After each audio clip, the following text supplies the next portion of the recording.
Hello students, this is Preeti Mule, Associate Professor Modern Institute of Pharmaceutical Sciences. Today we will be studying the limit test of arsenic. The Gutzit apparatus or the apparatus required for carrying out the limit test of arsenic is having a wide mouth glass bottle of 120 ml capacity having a mouth of about 2.5 centimeters in diameter.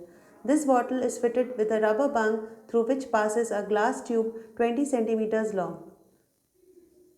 The tube is constricted at its lower end extremity to about 1 millimeter diameter, and there is a hole which is blown and it is not less than 2 millimeters in diameter in the side of the tube near the constricted part.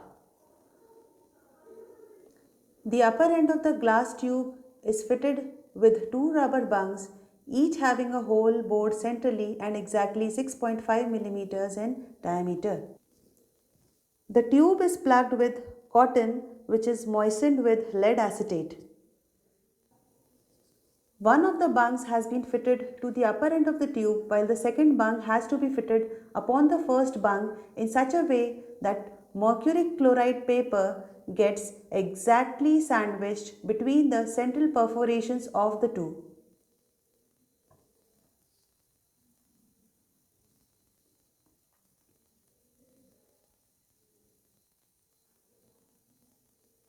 The bungs are kept in close contact by using a rubber band or spring clip in such a manner that the gas evolved from the bottle must have to pass through the 0.65 millimeter internal circle of mercury chloride paper.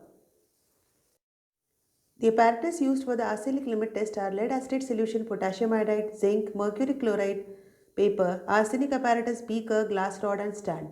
Samples to be tested for arsenic limit tests are ammonium chloride, boric acid, calcium gluconate solutions. Procedure for the standard. Take 50 ml of arsenic apparatus bottle and label it as standard.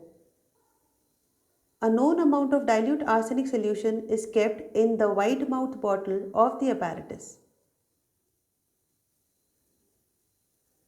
To this, 1 gram of potassium iodide is added, followed by 5 ml of stannous chloride and 10 grams of zinc. All these reagents should be arsenic free. Keep the solution aside for 40 minutes. Compare the stain obtained on the mercury chloride paper with that in the apparatus containing the test solution.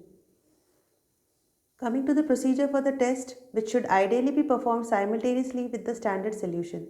Take 50 ml of arsenic apparatus bottle and label it as test. A known amount of dilute arsenic solution is kept in the wide mouth bottle of the apparatus. To this, 1 gram of potassium iodide is added, followed by 5 ml of stannous chloride and 10 grams of zinc. All these reagents should be arsenic free. Keep this solution aside for 40 minutes.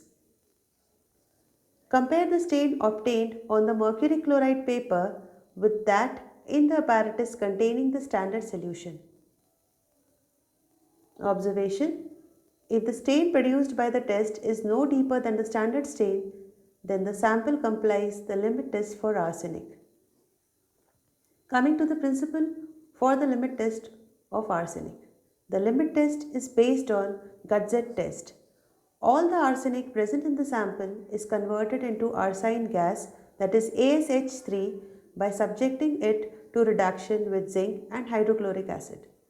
When this gas is passed over mercury chloride paper, it produces a stain which ranges in color from yellow to brown, the intensity and length of which are proportional to the amount of arsenic present. British Pharmacopoeia, that is BP, suggests the use of mercury chloride paper instead of mercuric bromide paper. Note: all the solutions used for arsenic limit test must be arsenic free and designated as AST. Use of stennated hydrochloric acid, that is arsenic free, is done to get steady evolution of gas. Use of lead acetate solution will trap the hydrogen sulfide gas as lead sulfide. Use of potassium iodide will reduce unreacted pentavalent arsenic to trivalent arsenic, and hence reproducible results can be obtained.